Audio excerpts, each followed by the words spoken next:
Hello friends, today we will discuss about reflex action and reflex arc. Reflex action. Reflex action is a sudden, quick, involuntary response of our body to the stimulus is known as reflex action. In reflex action, the brain is not involved. It is involuntary response of our body and we don't have any control to it. Example 1. If we touch hot objects, after we throw suddenly without think about. 2. Blinking of the eyes is also example of reflex action, when something comes close to the eyes, etc.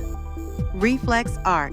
Reflex arc is a short and sample pathway of reflex action in which impulses pass through receptor to effector.